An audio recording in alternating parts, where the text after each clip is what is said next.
مقبور. أبي عيد مبارك يا أبي، عيد مبارك. أهلا بولدي مقبور. أين أنت يا أبي؟ لقد طبخنا الحمار الوحشي الذي أصطدته أمس في البارحة. نعم يا ولدي، أنا قلت لكم تطبخونه وتأكلونه في العيد، لأنه لا يوجد لدينا، لم يعد لدينا لا أجداء ولا كباشة ولا كسبة، لأنه فكنت بالصباح يا ولدي ذهبت بعد الأسد الذي فجع أمك أمس وزعطته وهي تخبز لنا. هل قتلته يا أبي؟ وتغديته واصطبحته وفرقت بقيته على الأرانب والثعالب. الله، ما أحسن سماختك يا أبي، فأنت أسمخ واحد في هذه الجبال كلها. لا تطشش لي، لا تطش لأبوك، لا تطشش له، أبوك طشاش لو زي يدفي أقوم أتحمل هذا الجبل. لقد مرت علينا أيام تلك الطشاش في المدينة يا ولدي. نعم. أريد يا أبتي أن تحكي لي عن حياة المدينة، كيف كانت هذه الحياة؟ نحن في هذا العصر، عصر الجبال والأودية، أفضل من عصر ما 2015 وما كان قبلها. ما كانت هناك يا ولدي إلا قذائف كتيوشا وهوجر إلى كل البيوت ودمرت البيوت، ثم بعد ذلك هاجرنا إلى الجبال لندخل في عصرنا الجديد، العصر الحجري. الله الله يا أبتي، إنكم كنتم تعانون أشياء كثيرة، لكن كان معنا بيت جميل، وكانت حياة المدينة تختلف عن حياة هذا العصر في ذلك الزمان، يعني في 2015 وما قبل. كيف كانت حياة المدينة؟ أتريد أن تأتي معي إلى المدينة وأريك بيتنا كيف كان؟ تريد أن تذهب بي إلى مدينة الأشباح؟ لا أريد. إنك تخاف، أمك تقول لك أن المدينة لم يعد يسكنها إلا الجن والعفاريت والأشباح من بعد الحرب. هيا نذهب وسوف أريك. اذهب إلى البيت وجهز لي الزاد والغذاء والحمار، هيا لكي نركبه إلى هناك. حاضر حاضر يا أبي. أسرع أيها المقبور. لقد أسميته مقبور لأنه شاب، وكل الشباب لدينا مقبورين. هيا يا مقبور يا ولدي. لا يا صبيح، شو ودي القمامة؟ اصلح الله ولدي، لا داخل البرميل على طول، لأن الإنس جدلوا بالقمامة الشوارع وصوبوا بحمة الظهر لأنهم كانوا دوذين.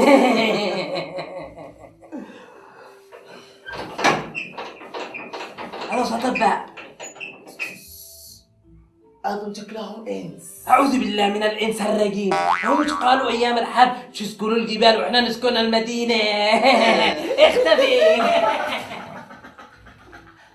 مقبور، تعال يا أخي، تعال حنتر، تعال اكسر حنتر، شوف اكسر اشحر. هذا ما أجمل هذا المكان يا ولدي. اسمع، لماذا أنت خايف؟ لا تخاف، رأسك أكبر من البيت.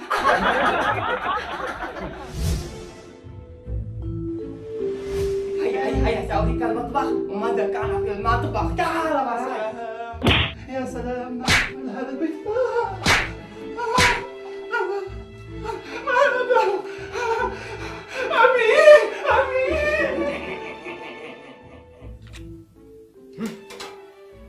هذه أبتي ماذا بك يا مقبور؟ العضاريت والأشباح. لك عضروط يبزي ضرعك. أي عضاريط وأي أشباح، لا تصدق أمك. انظر يا ولدي، انظر إلى المطبخ الذي قلت لك عليه. هذا هو المطبخ. نعم. الله، محسن المطبخ. كيف هو؟ والله معكم كالمطبخ مليح. هلا يا ولدي، تعال انظر هذا. مو ذهب.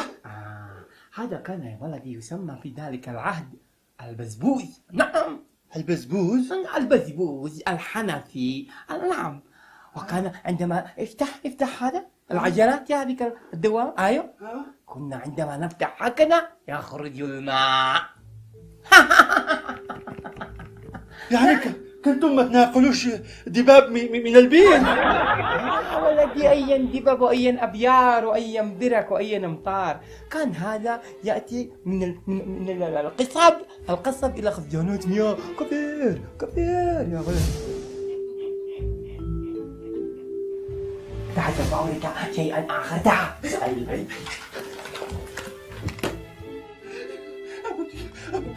الأشباح الأشباح الأشباح. ايش من اشباح؟ اصبح اطلب الله شبكر اصابعك. تعال تعال. ايوه اشباح، انك تتوهم. انظر حولك، هذه غرفتك وانت طفل صغير. نعم يا ولدي، نعم يا ولدي، نعم. ما أجملها. نعم والله مليح. والله اني كانت في احسن حلقة. هذه كان غرفتي. وهذا مهم. هذه اسمه والله نسيت ايش كنا نسميه ايه ب 2015. نعم نعم، انها الحرموه. اسمه المحوره. المروحه. نعم انها المروحه يا ولدي. هذه كانت تدي لنا هواء. ابصرت لما احنا نكون بالجبل جالسين فوق الشمس. نعم. ويجي لك الكاوي. أيوة. هذه كانت تدي لنا برد، اسمه برود برود. لماذا لا تجيب عندنا حتى نتبرد بالصندقة؟ تريد هذه، تريد لك كهرباء. كهرباء؟ مو ذي الكهرباء يا أبا؟ إن حكاية تطول يا مقبور يا ولدي. هذه كانت كهرباء، كان هذه الكهرباء تضوي المدينة في الليل وترجع المدينة كأنها نهار. نعم يا ولدي.